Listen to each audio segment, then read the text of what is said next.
자, 이제 양괄호 3번에 보시면 보세 공장입니다. 보세 공장은 어떤 제도냐면 외국에서 물품을 수입을 해요. 수입을 해서 그걸 원재료로 물품을 만들어요. 만들어서 이걸 국내로 들여오는 게 아니라 다시 수출을 할 거예요. 이런 경우라고 하면 수입 시에 수입 신고를 하고 관세를 납부를 하고요.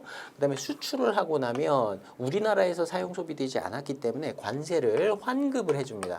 그러니까 관세를 납부를 했다가 환급을 받고 이때도 신고해야 되고 계산해야 되고 복잡합니다. 그러니까 아예 공장 자체를 보세구역으로 지정을 받는 거예요.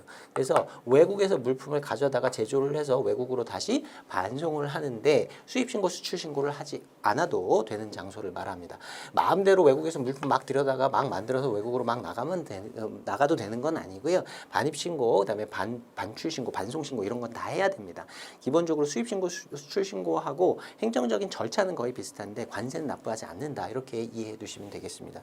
그리고 예외적으로요. 이런 보세 공장에서 만든 물품도 국내로 반입을 할 수가 있어요. 국내로 수입도 가능합니다. 근데 주로 국내로 수입하는 경우에는 잘 사용하지 않겠죠. 자, 아무튼 보세 공장이란 외국 물품을 원료 또는 재료로 하거나 외국 물품에다가 일부 내국 물품을 섞을 수도 있어요. 원료 또는 재료로 해서 제조 가공하거나 그 밖에 비슷한 작업을 할 수 있는 장소를 말하는데, 자, 밑에 합격자의 팁에 보시면 내국 물품만을 원료로 해서 재료로 해서 작업을 할 수는 없다. 그러니까 외국 물품만 쓰거나 내국 물품과 외국 물품을 같이 쓰거나 하는 경우에 가능하다. 자, 그 다음에 동그라미 2번에 보시면 보세공장 원재료의 종류가 몇 가지가 있습니다. 첫 번째는요, 보세공장에서 생산하는 제품이에요. 완제품에 물리적이나 화학적으로 결합되는 물품, 그러니까 원재료라고 보시면 되고요. 두 번째 보시면 그 생산하는 제품을 제조 가공하거나 비슷한 작업하는 공정에 투입돼서 요거는 소모가 돼요. 없어져요. 이제 촉매 같은 게 그런데요. 어떤 화학 반응을 일으키는 매개체가 되는 뭐 이런 재료들이 있습니다. 근데 이거는 이제 원재료에다가 원재료 1을 넣으면 촉매를 통해서 2라는 물건으로 바뀌어요. 근데 이 촉매 자체는 없어져요. 화학적으로도 없어져 버립니다. 그런데 제조 가공할 때 투입돼서 소모되고 이 제품을 만들 때 반드시 필요한 물품이기 때문에 여기까지는 보세공장 원재료로 인정을 해줍니다. 근데 예외에 보시면요, 기계 등의 작동 및 유지를 위한 물품 등 제품 생산에 간접적으로 투입돼서 소모되는 물품은 제외한다, 이렇게 되어 있습니다. 뭐 예를 들면 이런 거예요. 어떤 기계가 있는데 그 제품을 만드는데 돌려야 되는 기계에 윤활유가 필요해요. 이런 걸 집어넣는다거나 거기서 그 공장에서 작업하는 작업자들의 작업복 같은 거, 뭐 장갑 뭐 이런 거 있죠. 이런 거는 그 제품을 제조하는 데 들어가긴 했지만 실제로 그 제품의 생산과 직접적으로 관련은 없어요. 간접적으로 투입돼서 없어져 버리는 그 물품에 같이 포함되진 않죠. 완제품에 포함되지는 않기 때문에 이런 물품은 제외가 됩니다. 자, 그 다음에 포장용품, 그 완제품을 포장하는 것들도 보세공장 원재료의 종류로 인정을 해줍니다. 자, 그 밑에 합격자의 팁 한번 읽어보고 넘어가시면 되고요. 자, 보세 공장에 물품의 과세 방법에 두 가지가 있습니다. 자, 보세 공장이에요. 보세 공장인데 보세 공장은 보세구역이라고 했습니다.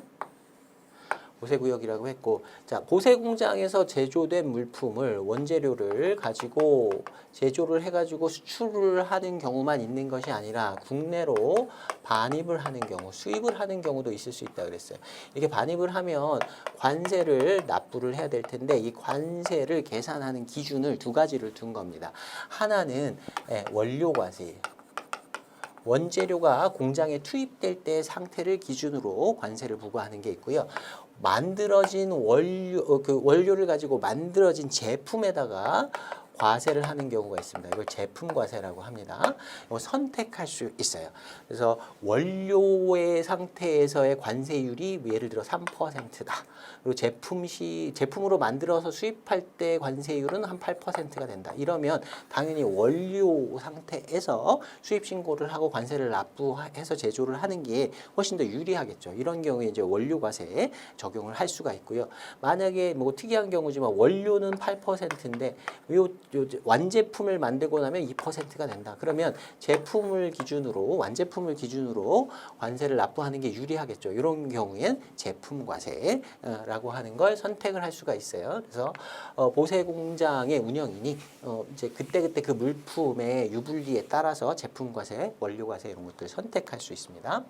자, 동그라미 4번에 보시면요. 보세공장 물품의 수입신고와 사용신고. 보세공장 안에서 사용할 기계류 같은 게 있다라고 하면 수입신고를 한 상태에서 집어넣어서 사용할 수 있고요. 그 다음에 뭐 이게 외국 물품이든 내국 물품이든 간에 보세공장 안에 들여와서 그걸 사용하려고 하면 사용신고라는 걸 합니다. 그 정도 개념만 봐두시면 되고요.